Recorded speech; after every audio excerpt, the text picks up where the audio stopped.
Radio Espace, Espace TV, les grandes gueules, la prolongation. La prolongation sur Radio Espace, sur Espace TV. Merci à vous qui nous rejoignez dans la troisième partie de cette émission, Les Grandes Gueules. Merci à vous qui réagissez évidemment sur Twitter. Entre autres, je le disais tantôt, Alpha Condé est tombé. Et depuis le 5 septembre dernier, la Guinée écrit une nouvelle histoire avec le CNRD. Dans la foulée, les premiers actes des concertations ont été ouverts avec à la clé l'élaboration et la publication d'une charte de la transition. Cette dernière, justement, le président du CNRD a juré de mener une transition juste, équitable, inclusive.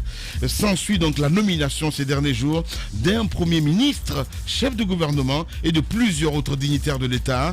Quelle lecture des premiers pas du CNRD? Nous posons des questions ce matin, évidemment, à notre invité déjà installé dans ce studio qui n'est autre que Mohamed Camara, ancien chef de cabinet du ministère des Affaires étrangères, juriste en même temps, Jacques Loualeno, notre invité ce matin. Juriste, enseignant-chercheur. Et puis, habitué de nos locaux. Évidemment. Bonjour, bienvenue. Merci de l'invitation et bonjour à tous les auditeurs et téléspectateurs. Alors, pour parler de cette actualité, moi, je voudrais bien sûr vous amener sur la charte. On a entendu beaucoup de juristes déjà parler des faiblesses, mais également des avantages et des forces de cette charte de la transition. Je voudrais vous faire réagir sur deux aspects. Le premier, c'est la rédaction. La rédaction donc de cette charte de la transition, on l'a tous vu, c'est venu des militaires et puis on nous l'a proposé et c'est parti comme ça, c'est sur celle-là que le président de la transition a prêté serment. Est-ce que de cette manière, nous autres citoyens de la République, nous nous sentons véritablement engagés dans ce qui est contenu dans cette charte? Et puis la fameuse question de la durée qui n'est pas apparue. Vous parlez, n'est-ce pas, d'un seul pan du contenu. Bon, j'avoue, merci encore une fois de l'invitation, qu'il faut féliciter au passage les rédacteurs de cette charte. Et deuxièmement, le fait que les autorités se soient montrées prédisposées à réceptionner un certain nombre de propositions. C'est pourquoi d'ailleurs, moi, je n'ai pas fait de tribune, parce que quand vous voyez des propositions qui peuvent être reçues par les autorités compétentes, vous n'avez pas du tout à faire de tribune. Et pour aborder la mine, je n'ai pas besoin de faire de tribune. Ouais. Et quand vous sentez qu'il y a des blocus quelquefois qui peuvent se faire, et puis les gens peuvent prendre des propositions et mettre dans le tiroir carrément, et maintenant vous faites des tribunes, parce qu'en ce moment, une autorité, les ondes ne demandent pas de rendez-vous auprès d'une autorité. Et donc moi, je pense qu'il faut féliciter les rédacteurs de ce travail. Il est vrai qu'un travail n'est jamais parfait, bon, mais est-ce que cela nous engage? Rappelez-vous que nous sommes dans une transition. Alors, transition, ça veut dire que pratiquement tout est à plat. Pourquoi? Parce que aujourd'hui, il y a beaucoup qui font des reproches pour dire non, écoutez, il y a tel manquement, tel manquement. Je suis très attaché au respect des textes de loi et aux procédures. Bon, mais à partir du moment où des civils ont détricoté des textes de loi, et vous êtes témoin, à partir du moment où vous-même vous avez subi un certain nombre d'exactions sous des civils, vous avez eu le courage ou l'humilité d'encaisser sans dire mot.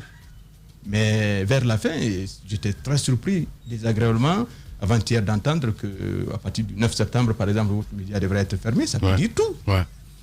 Autrement, vous ne pouvez vous rendre compte de l'impact négatif de la violation des droits de l'homme que lorsque ça vous touche. Que des civils donnent libre cours à leurs propos au point de dire qu'ils préfèrent l'ordre à la loi, c'est assez étonnant. Et donc, vous êtes des médias, vous savez ce que s'appelle un blanc, donc le vide, à l'antenne pendant 15 secondes. Vous connaissez le danger de cela. En tant que juriste aussi, quand je vois des gens détricoter par argutie juridique des textes de loi, alors ce n'est pas étonnant que des institutions se fracassent. Mohamed, et donc du coup... Mohamed, je veux qu'on aille en profondeur. Vous dites, quand vous avez subi en tant que civil, vous parlez de qui? Le vous, c'est qui? C'est vous, Mohamed? Non, mais il parle de nous. Moi, je parle de l'ensemble des Guinéens qui étaient... un temps soit peu victime. Mais est-ce que vous avez subi, vous, Mohamed, particulièrement? Quand vous avez été... On sait que vous avez quitté votre fonction par contrainte. C'est pas le débat, en fait. Non, c'est important d'en parler. Peut-être on reviendra dessus, mais permettez que je c'est important d'en parler. Faisons rappel à l'histoire. D'accord. Que s'est-il passé, Mohamed? Vous avez quitté le pays, c'est vrai, mais est-ce que vous avez subi sur l'ère Alpha Condé? On veut savoir. Ah, bien entendu, vous savez, quand il y a d'autres même qui ont dit qu'il ne fallait même pas accepter le décret, moi je peux demander à une autorité, et d'ailleurs je remercie l'ex-président Alpha Condé de m'avoir nommé par 3 fois de suite. On fait exprès dans la vie d'être ingrat. Moi, le président Alpha m'a compris, mais il ne m'a pas écouté. La nuance est importante. Il m'a compris parce qu'il m'a enlevé de mon poste, troisième poste, en me mettant en cohérence avec moi-même. Moi, il ne m'a pas limogé, il m'a mis en cohérence. Ça rappelle un peu Bourdieu, le champ des logiques. Et pour dire, bon, voilà, on ne peut pas te changer de cette manière, mais tu n'es pas dans un endroit approprié pour toi, donc c'est bon même que tu sois protégé de cette manière pour que, donc, l'occasion m'était donnée pour que je me taise, pour faire ma thèse davantage. Et donc, et pour preuve, me nommer et me priver de mes droits. C'est pourquoi à un moment, Jacques Tamba se mettait à la place d'un auditeur pour dire, bon voilà, il est au beurre maintenant, donc il ne parle plus. Je rappelle que, bon, Tamba, lui, connaît le fonctionnement d'une administration, mais il se met à la place de l'auditeur. 8 mois, je n'ai pas reçu, par exemple, 1 litre de carburant, mais je n'avais pas à m'en plaindre.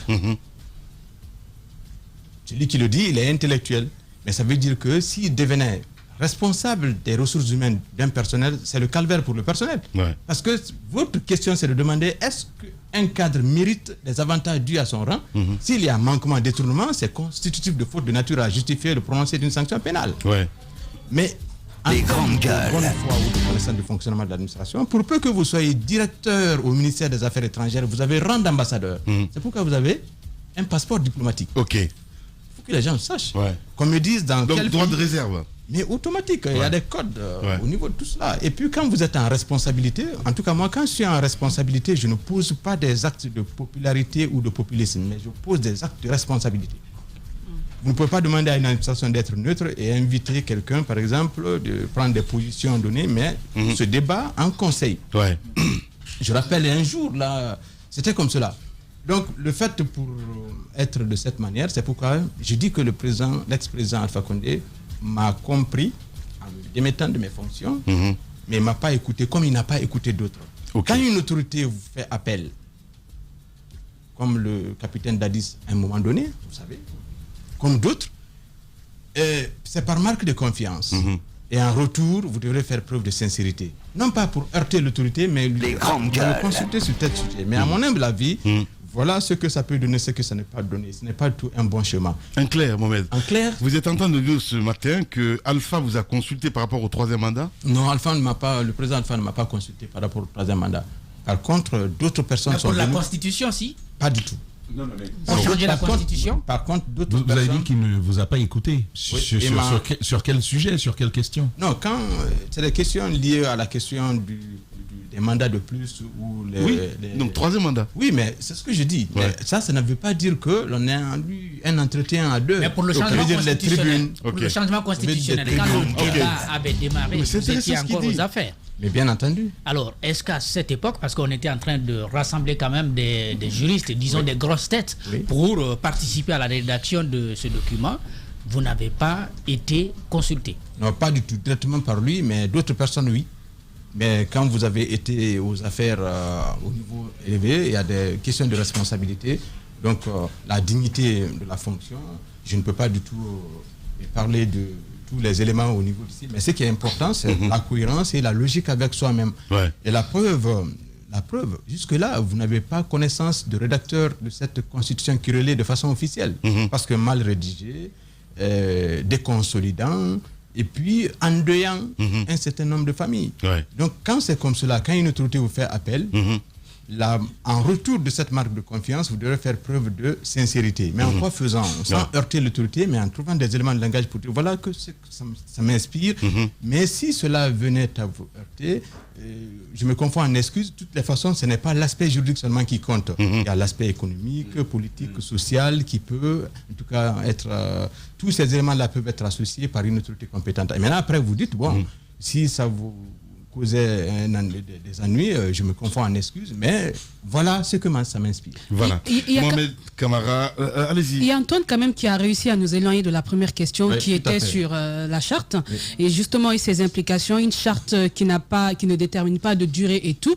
Ben revenons-en ça, vous expliquez ou enfin vous essayez de comprendre que dans cette charte il n'y ait pas tout, vu qu'on est passé évidemment avec tout ce qu'on a connu avec le président, des civils qui ont tripatouillé nos lois et tout et tout. Donc vous comprenez ces petits manquements Non, mais j'ai commencé par dire qu'il n'y a aucune œuvre qui soit parfaite. Et moi, je suis dans une dynamique de ne plus me mettre maintenant dans une phase de critique. Et c'est une phase de construction. C'est clair. Et encore que je ne suis pas un chroniqueur. Ouais. Bien. Si, mais en tant que juriste. Mais bien entendu, il y a l'article 82. Oui, il y a l'article 82 de cette charte qui indique que des propositions peuvent être faites. Mais ces propositions-là, à partir du moment où vous pouvez avoir la possibilité de transmettre cela et que ces propositions elles soient intégrées ou bien qu'elles, en tout cas des données, je pense. Mais est-ce que vous trouvez normal qu'on jure sur une charte qui ne détermine pas la durée de l'exercice? Et c'était même prudent que de ne pas fixer une durée parce que quand vous venez aux affaires, ça fait 3 phases. La première phase, c'est que les gens ont peur de vous. Deuxième phase, les gens observent scrupuleusement ce que vous faites, s'il y a une cohérence entre ce que vous dites et ce que vous faites. Et troisième phase, dès qu'on voit qu'il y a un contraste frappant, les gens commencent à formuler un certain nombre de critiques. Et donc au niveau par exemple du Mali, le fait de fixer une délai tout de suite. Ouais. Donc moi je pense que ça peut être une très bonne chose. Vous savez, transition veut dire transitio en latin, ça veut dire c'est le passage. Donc il ne faut pas trop durer, mais il ne faut pas succomber à l'urgence en faisant de la précipitation. Vous savez bien qu'au niveau de notre pays, à un moment donné, d'aucuns avaient même dit non, il ne fallait même pas aller au niveau du référendum à partir de 2010. Bon, quand on avait dit non, il faut le passer, vous savez, quand vous dites ce texte, il est bon, il n'est pas bon, et les gens peuvent tomber à bras raccourcis sur vous pour dire non, tout est bon. Il y a des valideurs de textes, de manquements dans notre pays. Rappelez-vous, Ahmed peut témoigner vous-même par rapport à la loi électorale. On avait dit que c'est une loi électorale de complaisance, que ça comporte des germes, par exemple, de manquements et que ça ne va pas du tout aider à pacifier. Et les gens ont dit non, c'est bon. C'est pourquoi je dis par exemple s'il vous plaît, je disais encore une fois que quand je dis par exemple que l'ex-président Alpha Condé m'a quelquefois écouté, mais vers la fin, l'enjeu politique là non, parce qu'il y a des tribunes. Vous allez entendre les gens dire bon, mais depuis que tu as été nommé et tu t'es tu. Mais qu'on me dise un exemple de pays où quelqu'un qui a rang simple d'ambassadeur en titre. Tous les directeurs aux affaires étrangères, c'est cela. Ici, quand même, ça se fait, parce que Senkoun Kaba a quand même pris la parole sur les ondes. Allez-y. Quoi ça? Pour prendre la parole pour quoi? Pour intervenir sur nos ondes, mais bien sûr, pour critiquer. Critiquer quoi? Critiquer, c'est deux choses l'une. Soit il y a une méconnaissance du fonctionnement de l'administration à ce niveau, donc, ou en tout cas, les gens ils glissaient simplement des pots de banane. Et quand vous êtes en responsabilité, vous posez des actes et vous n'avez pas à vous justifier non plus. Alors, on vous c'est quelqu'un qui s'insurge contre les violations surtout des droits. pas Sekou Kaba quand même, la mine. Pas Sekou. Bon, je voudrais quand même que notre débat soit ad nominem. Bien. Moi, je décris les faits. Celui qui se trouve dans les faits. Allez-y, Mohamed. Alors, Mohamed, on sait que vous êtes quelqu'un qui s'insurge quand même contre les violations des tests en Guinée. Alors, depuis l'avènement donc de cette transition, est-ce qu'il y a quelques prises de décision déjà? On a vu des juristes sortis pour dire non, on n'est pas d'accord avec ci ou ça. Quel est le constat que vous faites déjà? Moi, je pense les militaires, d'habitude, je ne commente pas 3 sujets. Les sujets liés à la vie privée, les décisions de justice, mais aussi la question de défense et de sécurité.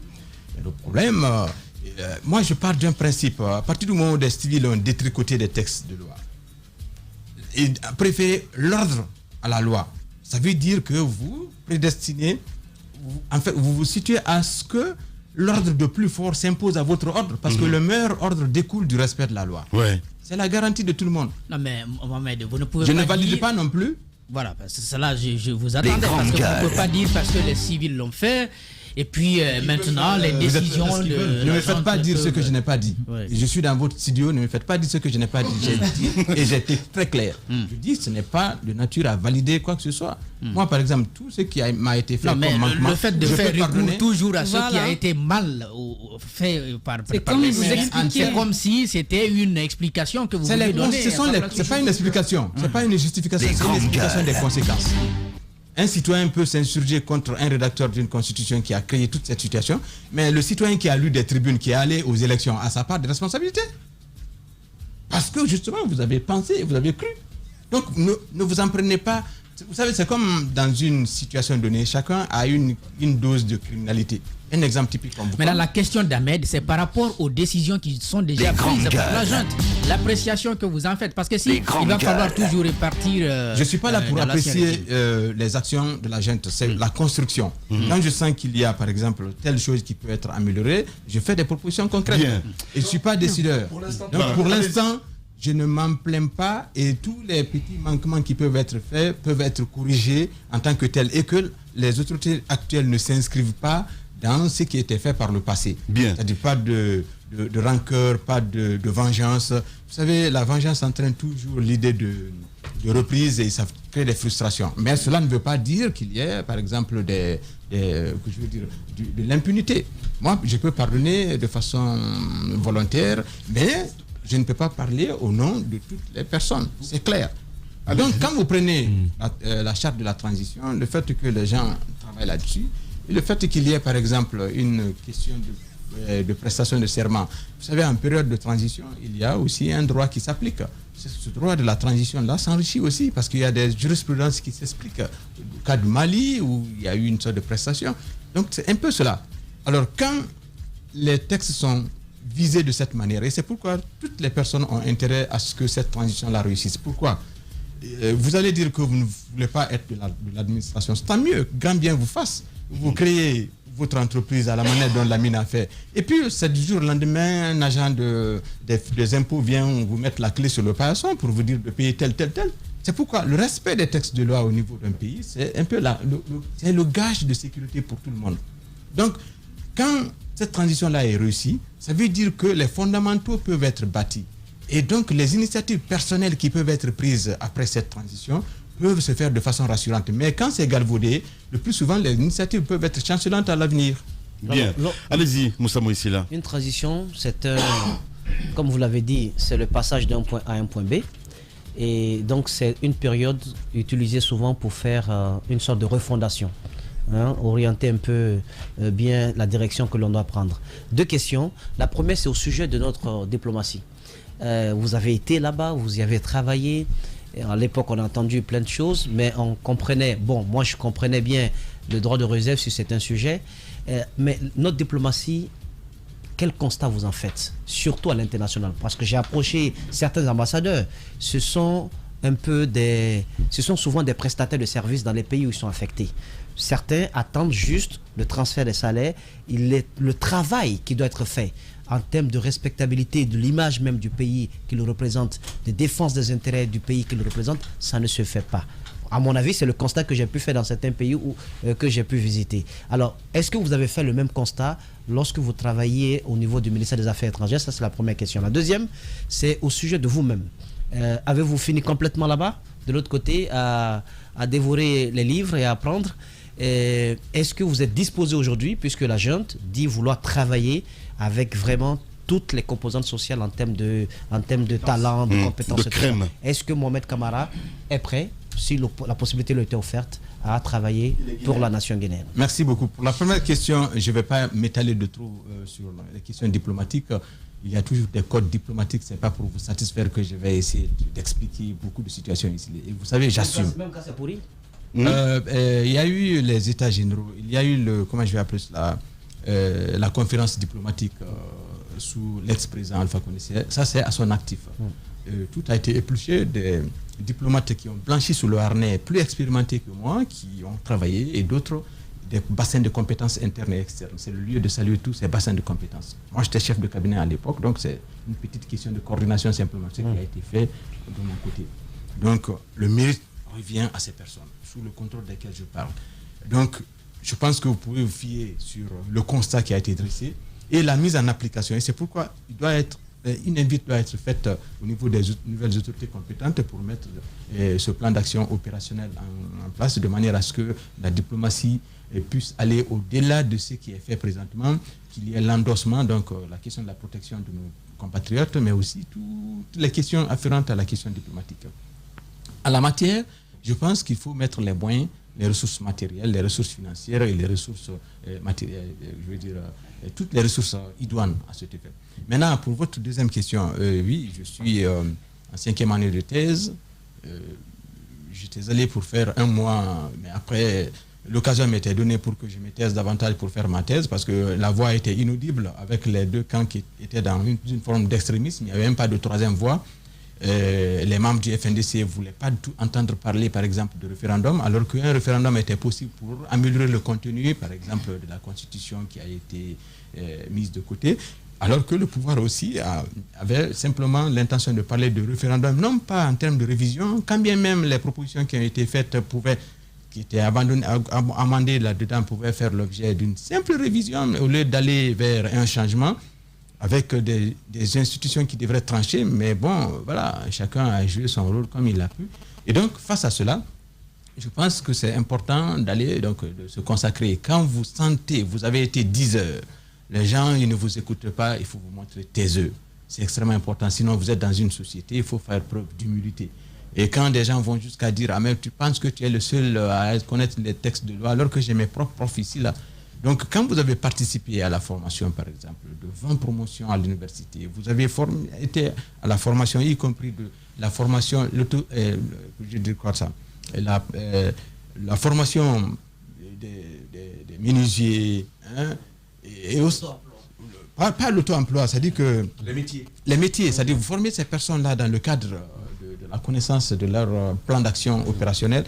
Et vous formez même certains qui sont dans les forces de défense et de sécurité pour avoir formé au niveau de l'EMI à l'école militaire interarmes en droit.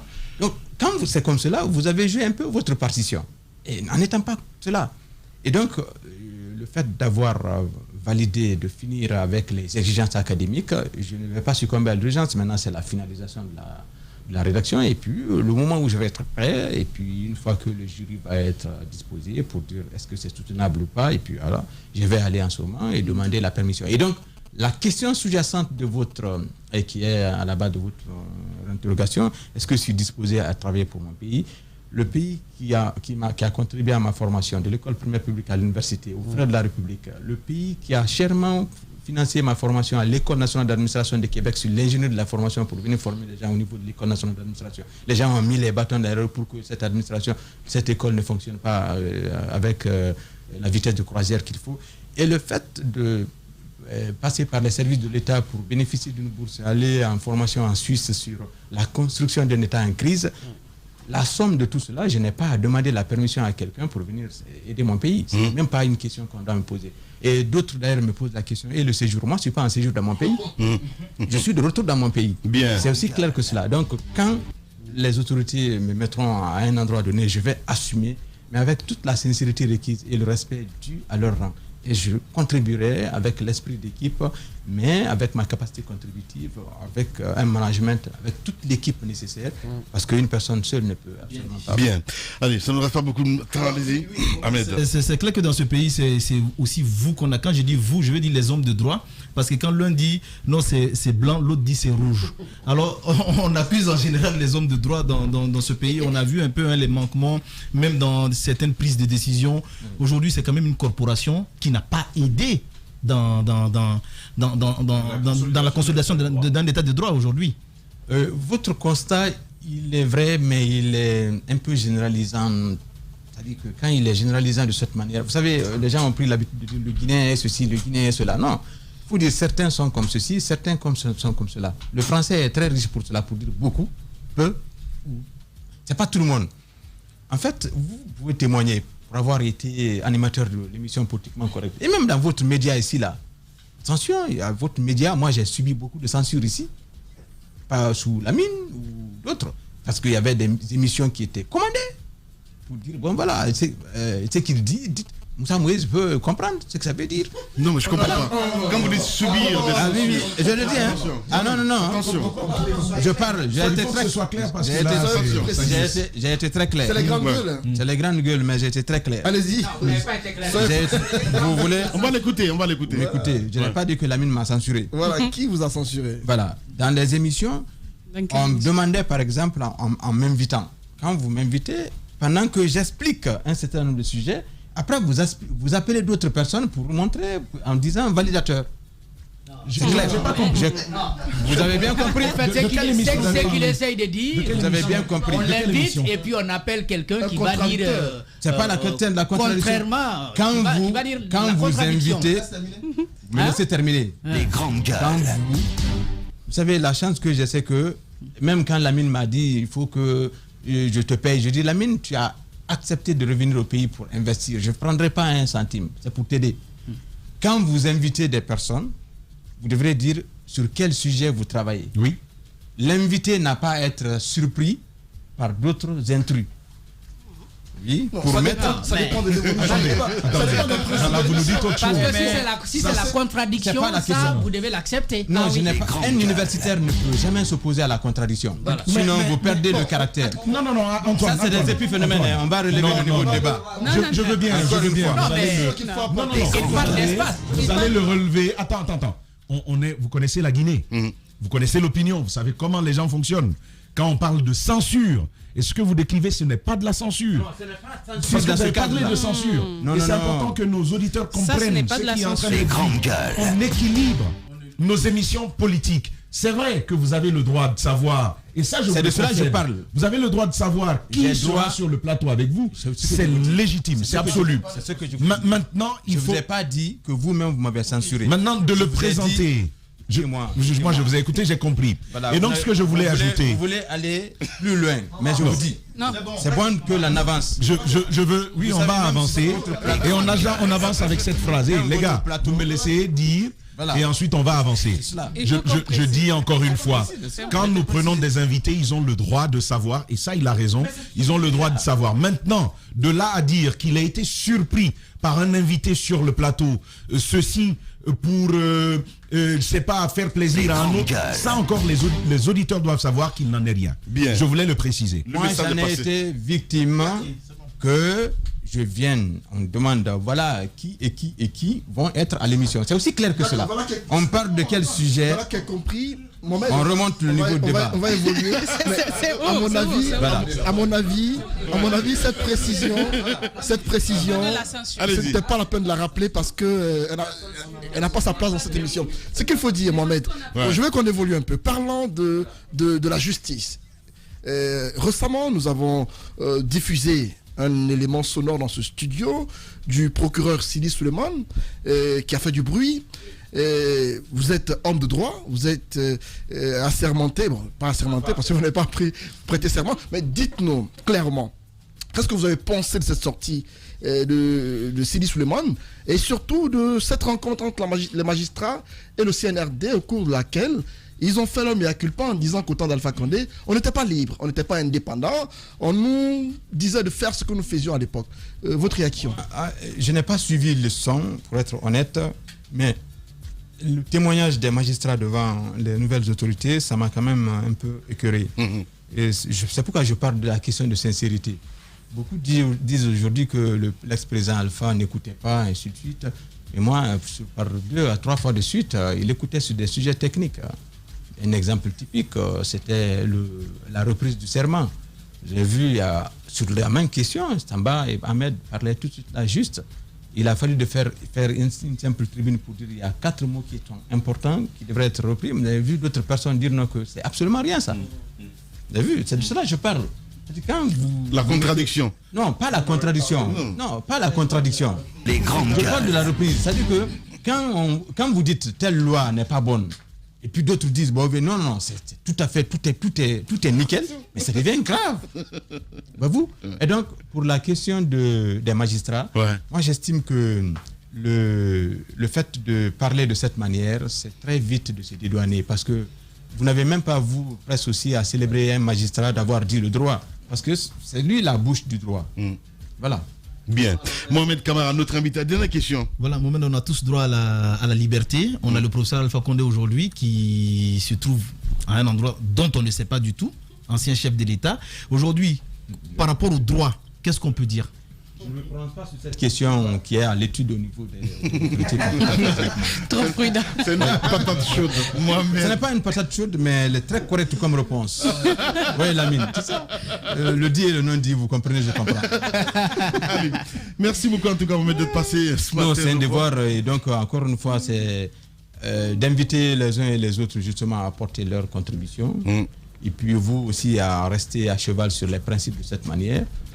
Un moment c'était chaud derrière même vous, Lamine. Voilà, on n'a pas manqué de discuter. Je veux dire, rester constant sur les principes. Et puis voilà, ça donne ce que ça donne. Évidemment. Le reste, ça peut donner, une fois que la transition va être réussie, c'est-à-dire que les bassins de compétences, ce n'est pas la question de prendre nécessairement des postes, mais les bassins de compétences internes et externes, en se donnant la main, la transition, qu'elle soit solide, et que ceux-là qui vont venir par la suite, ça trouve que les fondamentaux sont là. Les initiatives personnelles peuvent en ce moment prospérer, mais quand c'est chancelant, ce n'est pas une très bonne chose. Donc, vivement une participation des uns et des autres, chacun selon sa capacité contributive. Bien. Mohamed Camara, c'était notre premier invité ce matin. Les grandes gueules continuent sur Radio Espace. 24 heures sur 24, au cœur de la Guinée profonde. Radio Espace. Radio Espace. C'est la Guinée. On en vient à cet autre sujet. On parle culture cette fois-ci dans notre émission. Le Premier ministre de la transition donc est connu, mais pas l'équipe qui l'accompagnera. Il le dit ce matin, Stamba. Si la nomenclature du gouvernement est rendue publique, une brume épaisse continue en tout cas d'entourer l'identité des futurs ministres. Dans cette perspective justement, plusieurs acteurs comme pour le CNT se démènent pour se mettre en tout cas en lumière. C'est déjà le cas pour l'urbanisme ou encore pour la culture, dont les défis restent nombreux et variés. On en parle ce matin avec Gaïté Fofana qui nous rejoint, attention à la marche, voilà, qui nous rejoint dans ce studio avec lui. On parle culture ce matin, mon cher Jacques Léo-Aleno. Oui, on va parler de culture et justement des propositions que les acteurs doivent faire pour envoyer, n'est-ce pas, au CNT. Monsieur Gaïté Fofana, bonjour. Bonjour. La dernière fois, c'était la semaine dernière, nous avons suivi cette rencontre du côté de Dubreka, où il y a eu un atelier de rédaction des mémorandums au nom des acteurs culturels pour déposer donc au niveau du conseil du CNRD. Et j'ai pu dire que vous, cinéaste, vous n'avez pas été associé à ce travail et vous vouliez faire un autre travail en profondeur parce que votre secteur est en train de vivre mal dans ce pays. C'est tout à fait ça. En fait, on n'a pas trouvé, enfin la Fédération nationale des cinéastes de Guinée, que je représente aujourd'hui, n'a pas trouvé de raison de déposer un mémo commun avec le reste de la culture. Parce que ça fait longtemps que le cinéma est ignoré, l'audiovisuel d'une manière générale est ignoré en Guinée. On a des idées de réforme, on a des idées peut-être des solutions, apporter des solutions par rapport à l'expérience qu'on a vue dans d'autres pays. Et on s'est dit, dans la mesure où c'est toujours les mêmes qui s'occupaient de la culture, pourquoi refaire un mémo avec eux pour aller toujours dans le même sens. Quand vous dites eux qui se sont toujours occupés de la culture, vous voulez parler de qui? Du monde du spectacle. Le monde du spectacle en Guinée, ceux qui ont fait cette résidence à Dubreka, quoi. Bien. Allez-y, Tamba. Alors, il y a le document de politique nationale culturelle en Guinée qui était en construction, qui a longtemps souffert. Est-ce que c'est un document adopté qui a déjà été adopté? J'en ai aucune idée. Aucune idée. Parce que jusqu'aux dernières nouvelles, ce n'était pas encore le cas.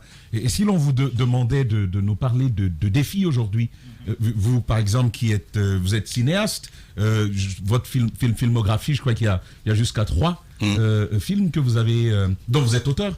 Des longs métrages de fiction, oui. J'ai fait des documentaires. Voilà justement. Si on vous demandait de nous faire un état des lieux, mais rapide, sur le secteur culturel en Guinée aujourd'hui, que nous diriez-vous et sur quoi faudrait-il commencer? Parce que même le monde du spectacle est en souffrance en Guinée. Il parle de 7e art. À part le 7e art. Non, il parle du 7e art. Il parle du 7e art, je veux dire. Oui, mais en fait, pour ce qui me concerne, le cinéma et l'audiovisuel, c'est pour moi, on a un fonctionnement qui peut pas marcher. C'est-à-dire, d'ailleurs, vous êtes concernés, vous, les télévisions privées, puisque vous faites des programmes entre vous, vous ne travaillez pas avec les acteurs privés, donc ça peut pas marcher, quoi. On tourne en rond. Maintenant, le reste de la question, c'était quoi? Votre regard sur la culture en général. La culture en général. La culture en général, écoutez, pour moi, la Guinée, c'est un beau pays avec beaucoup de cultures diverses, variées. Maintenant, elle n'est pas exposée, elle n'est pas exprimée. Comme c'est vrai que le cinéma, c'est une manière aussi d'exprimer la culture. Ben justement, parce que quand on parle de ministère de la Culture, on parle de tout sauf cinéma, sauf ce que vous faites, vous. Oui, parce que le cinéma, pour moi, ça fait partie de la culture, mais c'est un peu à part. Ça demande des budgets différents. Ouais. On n'a pas les mêmes budgets, les musiciens et les cinéastes, pour faire un film. Combien vous est accordé C'est-à-dire dans le budget du ministère de la Culture? Il n'y en a pas. Quand vous dites rien, c'est zéro? Oui, c'est zéro. C'est zéro. C'est zéro. Il n'y a même pas de salle de cinéma quand même. C'est un grand débat. Il n'y a plus de salles de cinéma. On avait 192 salles de cinéma. Elles n'existent plus. Et les télévisions privées ne diffusent pas nos films. En général, soit on doit payer pour passer nos films. On veut parfois bien diffuser, mais quand c'est... La qualité. Voilà, non seulement la qualité, mais quand tout est en sous-sous, ça devient aussi... Non, allons doucement. Je sais ce que je vous dis. Je sais ce que je vous dis. Dans la majorité des cas, on a quand même quelques films qui sont... Confond pas. C'est un peu la même chose. Peu importe, quand on parle de cinéma, on parle de cinéma. Je ne suis pas en train de faire la décantation ici. Je dis tout simplement que mais quand on prend le lot de ce qui est fait en langue et de ce qui est fait, qui peut être consommé un peu partout, il y a pas match quand même, quoi. Ils sont plus nombreux. Mais quand on regarde du côté du Nigeria, Nollywood par exemple, c'est quoi l'expérience? Qu'est-ce qui les a permis quand même d'être à ce niveau? Et qu'est-ce que nous, à notre tour, nous devons faire pour quand même... Permettez, je veux compléter cette question avec le cas ivoirien et burkinabé. Parce que c'est des francophones proches de nous. Et le Burkina, c'est pas non plus la France, quoi, en termes de budget. Qu'est-ce qui fait la différence? Ça marche mieux là-bas qu'ici. Que se passe-t-il? Et que faudrait-il pour qu'on y aille aussi? Déjà, ce sont des pays où c'est vrai qu'il y a des centres de formation dès le départ. Donc, entre autres. Les techniciens. Oui, puis même des écoles de cinéma. Donc, les gens sont mieux formés. Il y a peut-être un problème ici dans le département cinéma à l'ISAG. Mais ça, vous connaissez mieux que moi puisque vous travaillez avec eux. Ensuite, il y a des fonds qui sont dédiés à l'audiovisuel, d'une manière générale. Ici, il n'y en a pas. Donc, à partir du moment où on n'a pas de fonds, en France, il y a le CNC. Au Côte d'Ivoire, il y a un fonds. Au Sénégal, il y a un fonds. Au Burkina, il y a un fonds. Ici, il n'y en a pas. Et, excusez-moi d'insister, les télévisions, vous suivez un peu le système de la RTG. C'est-à-dire, vous ne faites pas de coproduction avec les cinéastes. Vous faites vos productions en local. Donc, à partir de là, c'est difficile pour nous de nous exprimer. Allez-y, va vous dire. Alors, justement, dans le travail que vous avez effectué, quelles sont les principales recommandations? Qu'est-ce que vous proposez au ministère tutelle? Donc, nous, on propose d'avoir un fonds, déjà, qui est dédié au cinéma. Ouais. En utilisant un peu en taxant un peu. C'est vrai que par exemple ici on exploite beaucoup les mines, mais un jour les mines vont s'arrêter, alors que la culture ça existera toujours. Donc essayer de faire des fonds en taxant ceux qui profitent de nos matières premières pour les dédier à l'audiovisuel. Ouais. Allez-y Antoine, dernière question. Par rapport au CNT, je veux qu'on revienne sur la question. Vous dites vouloir faire votre mémorandum à part. Dites-nous, vous avez 2 places je crois au Parlement. Au CNT, 2 places vous sont dédiées. Est-ce que les autres accepteront que vous soyez représentés aussi au Parlement? Comment ferez-vous? Quels critères vous comptez établir afin que les personnes attentes, en fait. aller sur quelle base on doit choisir les gens qui doivent représenter la culture au Parlement? Allez-y. Je ne sais pas s'ils sont plus nombreux, parce que si on compte les acteurs de PC, on est quand même des milliers. Faut pas. Donc, ok. Non, mais je sais pas. D'ailleurs, c'est même difficile. C'est difficile de comptabiliser. Les critères. Maintenant, pour nous, les critères, c'est que quoi qu'il en soit, l'audiovisuel participe. Enfin, c'est une industrie qui participe au développement d'un pays. Il y a l'industrie musicale, il y a aussi l'industrie audiovisuelle. Donc, je pense que tant qu'on ne considérera pas cette industrie en Guinée, on ne pourra pas fonctionner. On ne pourra pas véhiculer toutes les autres. Vous ne répondez pas à la question. C'est-à-dire, quelle était la question? À quel critère doit répondre un candidat pour être au Parlement, au CNT? Ah mais non, on ne sait pas, c'est pas nous qui organisons le CNT. À votre niveau. Les grandes gueules. C'est-à-dire que vous voulez... ceux qui doivent vous représenter. Si vous contestez le mémorandum des autres, je n'ai jamais dit que je contestais le mémorandum, puisque je n'ai pas connaissance de leur mémorandum. Je veux bien polémiquer, mais si le secteur du cinéma fait son mémorandum à part, alors qu'il y a un mémorandum commun à tout le monde, ça veut dire qu'il y a un problème. Il y a une contradiction quelque part. Non, on n'a jamais demandé à ce qu'il y ait un mémorandum commun à tout le secteur de la Pourquoi on fait le culture. pouvoir part? Parce que, je viens d'expliquer, c'est que pour nous, le cinéma et l'audiovisuel, c'est à part. Donc, vous n'êtes pas du secteur culturel? Et si, on fait partie du secteur culturel. Non, moi je ne comprends pas. Même dans l'opposition, il y a beaucoup de Même dans le cinéma, il y a différents. On dit, c'est comme si on disait par exemple que dans le monde des médias, il faut 2 représentants. Adafo seul se retire, il fait son mémoire à part et il dit je suis pas avec les autres. La culture, attendez, non, il faut qu'on se comprenne, On parle du monde de la culture, on est 2 représentants. Les autres font un mémorandum au nom de la culture. Le secteur du cinéma dit je veux que moi à part, je suis pas avec les autres. Là à ce niveau, moi j'ai un souci parce que ceux qui doivent vous représenter le feront en votre nom. Tu confonds, Antoine. Le mémorandum, ce sont des propositions à envoyer au CNRD. Les places, c'est pour aller au CNT. C'est totalement différent. Ce n'est pas la même chose. Il faut un mémo commun. Il faut un seul mémorandum. Antoine, on va s'écouter. Voilà. Allez-y. Vu que vous avez abordé le sujet plusieurs fois, c'est la question de la collaboration avec les télévisions. Voilà, il y a quand même une chose rapidement pour la question. Vous connaissez les contraintes qui sont les vôtres, et j'imagine vous connaissez aussi celles des télévisions qui sont privées. Donc des entreprises qui doivent vivre, qui doivent trouver, enfin vous connaissez tout. Alors façon de parler. La question que je pose finalement, c'est suivant quelle modalité, par exemple, vous entendez ce type de collaboration. Comment y parvenir? Parce que ce n'est pas d'emblée un rejet, des achats de mais programmes. en prenant vous achetez vos programmes à l'extérieur. Pourquoi vous achetez pas des films guinéens? Des programmes guinéens. Vous en achetez vous diffusez des séries américaines. Pourquoi vous diffusez pas des séries guinéennes? Ce n'est pas de l'achat à la base. C'est pourquoi je vous pose la question. Mais vous faites comment pour avoir les droits? Ça peut fonctionner comment? Nous sommes un média de ce genre. Souvent, c'est les droits de cession, justement. Voilà, c'est les droits de cession. Voilà. Il faut payer les droits. Mais c'est ce que je dis, c'est le droit de cession. On a fait avec vous, non? Une fois. J'ai pas été payé. Je vous ai donné les films. Mais c'est ce que je dis. Vous avez cédé vos droits. Oui, j'ai cédé mes droits. Ben voilà. Oui, c'est ce qu'il veut dire en fait. Donc en gros, c'est plus de votre côté, c'est une démarche que vous n'avez pas entreprise vers les télévisions. Mais ce que je veux dire, c'est que partout dans le monde, quand vous voyez les séries, vous savez que c'est les chaînes de télévision qui les produisent, qui les coproduisent avec des sociétés qui sont externes. Je ne comprends pas pourquoi ici en Guinée on ne fonctionne pas comme ça.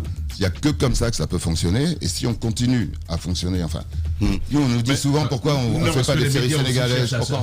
Normalement, les télévisions. Oui, non, mais on est exactement dans la même situation. Et nous, dans le mémorandum, c'est ce qu'on dit. C'est qu'on doit travailler ensemble. Moi, quand je vous dis ça, c'est le système d'une manière générale qui ne fonctionne pas. C'est pas de votre faute. Le problème pour moi, c'est historique. C'est la RTG qui a commencé à fonctionner comme ça. Et vous copiez le modèle de la RTG. Non, pas du tout. D'accord. Pas du tout. Mais non, ailleurs, les télévisions, vous le savez très bien, passent par d'autres. Nous ne sommes que des diffuseurs en temps normal. Oui, mais nous, on fait des films pour qu'ils soient diffusés. Mais c'est ce que je dis justement. Nous, on fait des films parce que. Il y a des intermédiaires. À quoi ça sert de faire un film? Quand je prends le cas de la Côte d'Ivoire, par exemple, il y a Côte Ouest, pour dire. Non, Côte Ouest, ils rachètent des programmes qui revendent aux chaînes de télévision. Mais voilà, on ne va pas directement vers le producteur, vous, pour dire on va commander des films pour les diffuser à la télévision. Ça se passe pas comme ça. Vous le savez très bien. Non, moi je parle de coproduction. Je parle de coproduction. Coproduction, je parle de coproduction. Ou dit premier. C'est un échange. C'est un échange. Ou dit premier. Faut pas le prendre pour vous non plus. Non, pas du tout. Moi je parle. Je sais bien comment ça se passe. Pour moi, il y a un problème. Tu as fait des coprods avec Canal+, avec d'autres grandes chaînes. J'en sais rien du tout. Mais souvent, comment ça se passe? Je te parlais tout à l'heure du CNC en France. Oui, mais moi le problème, quand je fais des coproductions. Tu parlais du CNC tout à l'heure. Canal, je leur envoie un scénario, ils me donnent une certaine somme d'argent. Bien sûr. Et en tant que producteur exécutif, je me débrouille pour leur rendre le film. Après, ils diffusent le film. Après, ils peuvent revendre le film. Mais c'est pas directement avec la chaîne, vous le savez. Comment? Pas directement avec la chaîne. Moi, c'est directement avec la chaîne.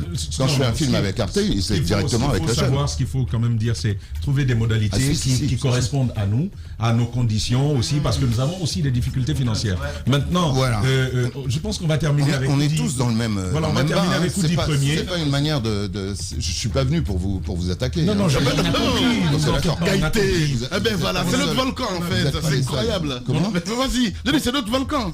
T'es un volcan. Grande gueule, je suis un volcan. Bah oui. Alors, il y a le nom d'un des acteurs culturels qui fait du coupé-décalé ou dit premier, qui a été présenté par ses pairs pour être le prochain ministre de la culture.